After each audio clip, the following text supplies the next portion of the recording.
หลังจากนี้อีกประมาณ1 เดือนต่อหน้าเดี๋ยวข้าพเจ้าจะติดตามและอัปเดตความคืบหน้าของเพื่อนให้ทุกท่านได้รู้อยู่ที่หนึ่งพี่น้องเลยสำหรับเส้นทางบ้านเวิร์นคำบ้านเจริญไซเขตเวิร์นคำเนี่ยนะของเมืองไซธานีนครหลวงเฮานี่เองพี่น้องแต่มื้อนี้เดี๋ยวเราไปเบิ่งความคืบหน้าของเพิ่นซะก่อนในช่วงต้นเดือนมิถุนายนปี2026อีกเทื่อนึงบ่ได้มาดนแล้วพี่น้องเอ้ยเดือนปลายแล้วเส้นทางบ้านเวิร์นคำพี่น้อง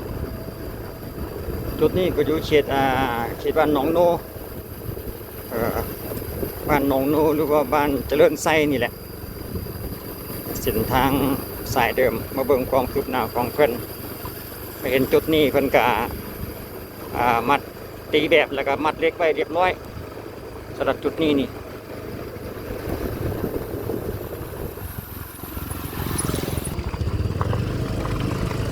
เลยโค้งมาส่วนหลายเพิ่นก็จะเน้นเกี่ยวกับคลองระบายน้ำพี่น้องเอ้ยอยู่เส้นทางเขตบ้านเวิร์นคำนี่นะเบื้องซ้ายมือเขานี่ก็โรงงานเบียร์ฮาเนเกนเบียร์ฮาเนเกนหรือว่าเบียร์น้ำคลองจะอยู่จุดนี้เนาะเขตบ้านหนองโนหนองเข่งหนองโนเขตบ้านหนองโนหรือว่าเขตเจริญไซมาทางบ้านเวิร์นคำเนี่ยพี่น้องเอ้ยเด้ที่เขาเห็นก็ยังเกี่ยวกับคลองระบายน้ำสำเร็จเสร็จสิ้นไปเป็นบางจุดยังเหลือเป็นส่วนน้อยถือว่าสำเร็จไปหลายเปอร์เซ็นต์โอ้กล้วยเบิ่งกันนะลังเบียร์เพิ่นก่อนพี่น้อง กำลังมือนี่บ่ได้กินได้เห็นลังได้เห็นโรงงานเพิ่นก็ดีใจแล้วก็มีแห้งแล้ว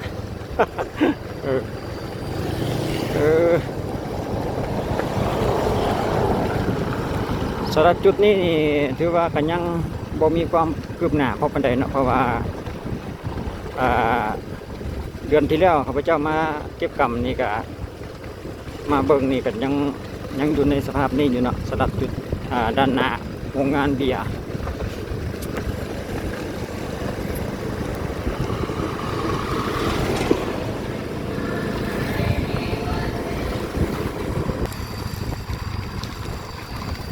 โอ้จะมาถึงจุดนี้เห็นนายสร้างเพิ่นอยู่ได้นี่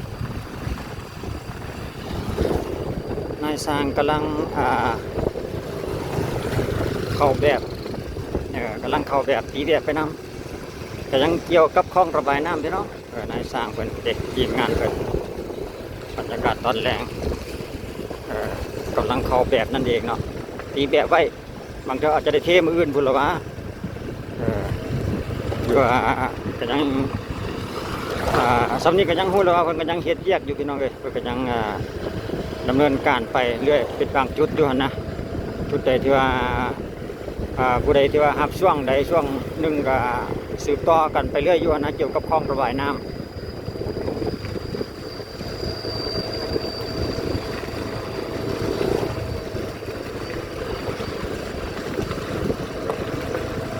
จุดนี้ก็เขตบ้านเจริญไซ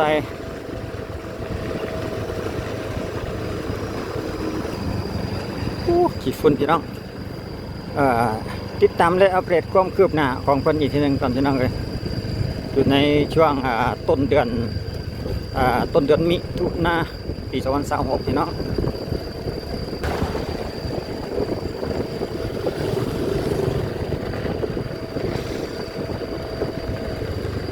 โอ้ขึ้นทางใดขึ้นทางเทิงลงเมืองกันนะเบื้องซ้ายนี่คือสิเลียนง่ายกว่ากัน ไปทางเบื้องขวาเพิ่นรถใหญ่เพิ่นเลียนซะเอาขึ้นทางเทไม้นี่แหละคือว่าเลียนง่ายอยู่หั่นนะบางจุดเพิ่นก็เฮ็ดไปแบบนี้แหละพี่น้องบางจุดเพิ่นก็เทไปแดแล้วเนาะจุดเก่าจุดเดิมนี่แหละเขตตลาดเขตทางแดงไปทางบ้านหนองเข่งเบื้องซ้ายมือนี่ก็ทางแดงบ้านหนองเข่งบางจุดเพิ่นก็เทไปลักษณะนี้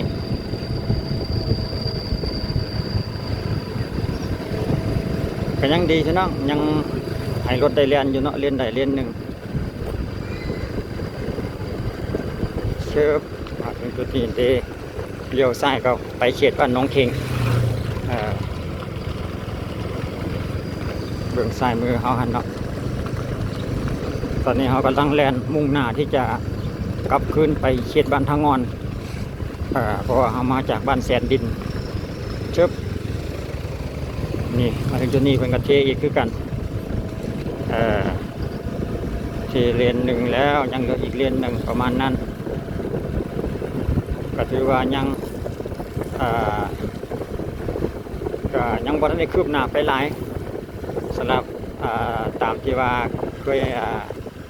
อัปเดตในเดือนที่แล้วหั่นนะมาเดือนนี้ก็ยังน้อยอยู่นะพี่น้องเอ้ย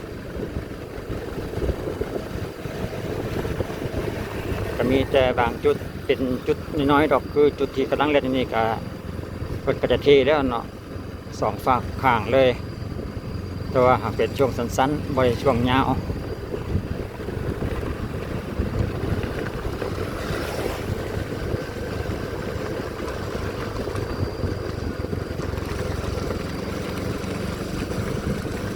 นี่พอจะเพิ่นเว้นมาระยะหนึ่งน้อยหนึ่งแล้วเพิ่นก็มาอีกเทอีกเป็นสองฝากห่างเลยสำหรับจุดนี้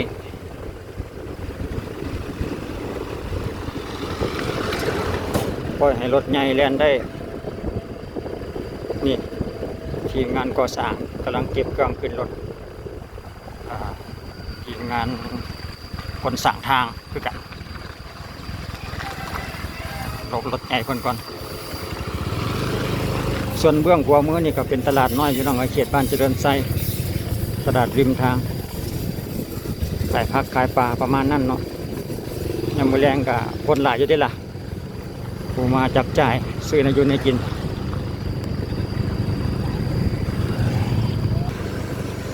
ก็ติดตามและอัปเดตไปเรื่อยๆพี่น้องเลยถนนแต่ละเส้นแต่ละสายที่ว่าข้าพเจ้าเคยได้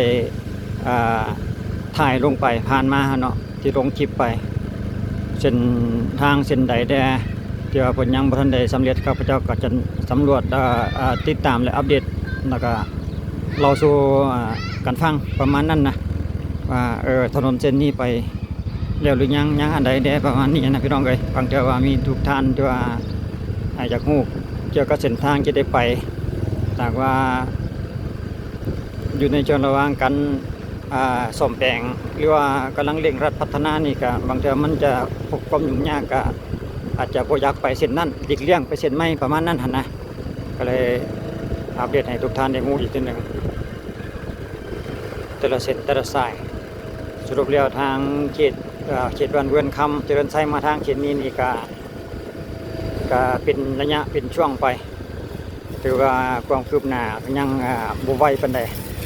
สำหรับ1 เดือนผ่านมาสังเกตเห็นก็จะเทแบบนี้แหละพี่น้องสลับกันเลนใดเลนหนึ่งไปเป็นช่วงไปอยู่ในขอบเขตบ้านเวือนคำมาถึงจุดนี้เนาะเลี้ยวขวาก็เข้าไปทางมัธยมเวือนคำอันเด็กเนาะสำหรับทางเลี้ยวขวานี่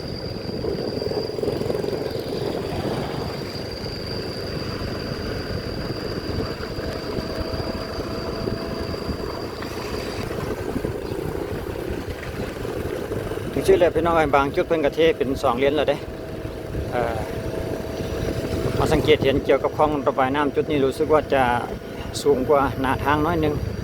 แต่ว่าก็คิดว่าบ่น่าจะมีปัญหาเกี่ยวกับการระบายน้ำเนาะ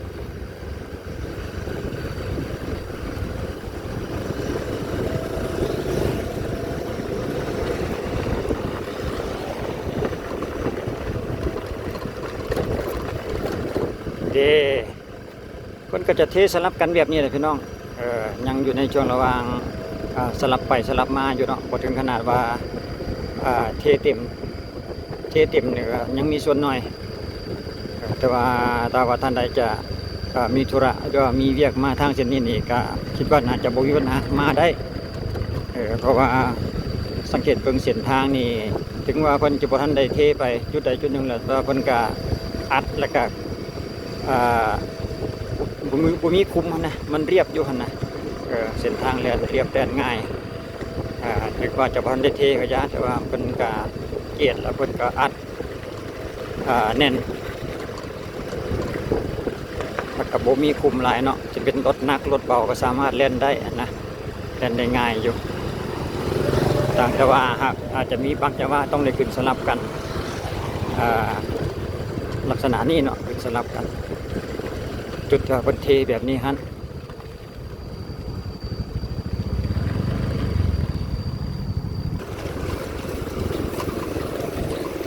มาถึงจุดนี้ก็แม่นทางโรงเรียนจุดโรงเรียนเวิร์นคำโรงเรียนประถมนะพี่น้องโรงเรียนเด็กน้อยโรงเรียนประถมสมบูรณ์เวิร์นคำ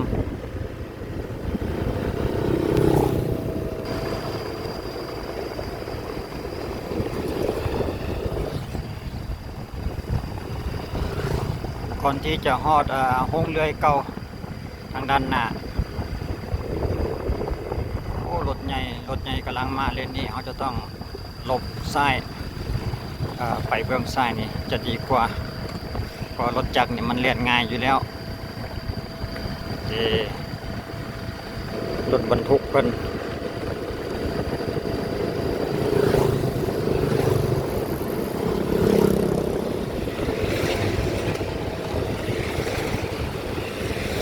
สำหรับเส้นทางเส้นนี้เนี่ยก็การสัญจรหลายได้พี่น้องโอ้ลมสั่นว่ะเด็กห้องเรือเก่านะพี่น้องในปัจจุบันเนี่ยเพิ่นก็ยกเลิกธุรกิจอยู่เนาะเกี่ยวกับห้องเรือจะเป็นคลองน้ำจุดนี้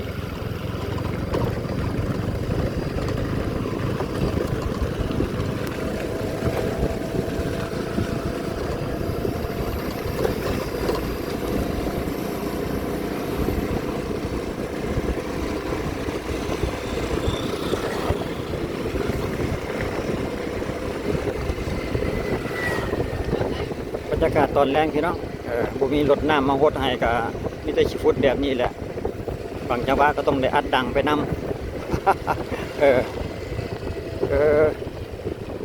ก็รู้สึกว่าคลองน้ำเขาก็จะมาถึงจุดนี้แหละพี่น้องลงค่อยมาน้อยหนึ่งใกล้ๆกับโรงงานเหล้าจะหมดสำหรับเกี่ยวกับคลองน้ำทางโครงการเพิ่นก็ยังรอจังหวะที่จะสืบต่อไปแหละจนฮอดเขตบ้านท่าสว่างทางอ่อนพุ่นแหละพี่น้องสำหรับเส้นทางเส้นนี้ก็เพิ่นกำลังเริ่มดำเนินการปีนี้แต่คิดว่าน่าจะมีเวลาหลายเดือนหลายปีอยู่หรอกประมาณปี1-2 ปีพุ่นแหละพอแล้วปีนี้เพิ่นอาจจะดำเนินการต่อเป็นปีหน้าก็เป็นไปได้เพราะว่าตามการสัญญาแต่ละเส้นแต่ละสายข้าพเจ้าจะสังเกตเห็นนะเพิ่นต้องอยู่ในระยะประมาณ30 เดือนประมาณนี้นะตามที่ว่าเคยเห็นแต่ละเส้นมานะเพิ่นจะสัญญากันประมาณปีปลาย2 ปีพุ่นแหละ2 ปีปลายประมาณนั้นแหละก็มีแต่ซ้ำนี้พี่น้องจากนี้ไปฮอดเขตบ้านท่าสว่างนี่ก็จะมีแต่ทางลักษณะนี้ทั้งหมดแหละจะบ่มีบ่ทันได้เฮ็ดอันใดแต่อย่างใดเนาะจะบ่มีคลองน้ำจะบ่มีการเทเปตงเล่นใดเล่นหนึ่งหั่นนะจะเป็นทางลูกรังทางแดงไปจนฮอดท่าสว่างเขตทางงอนแหละลักษณะเดียวกันนี่หมดก็มีแต่เพียงเท่านี้แหละพี่น้องเดี๋ยวเอาค่อยติดตามกันอีกทีนึงกับข้าพเจ้าป่าวีที่แดนราวติดตามความคืบหน้าอีกในประมาณอีกเดือนต่อไปอีก1 เดือนต่อหน้าแล้วข้าพเจ้าจะติดตามและอัปเดตความคืบหน้าของคนในทุกท่านได้เบิ่งได้ฮู้อีกทีนึงสำหรับคลิปนี้ขอบใจสบายดี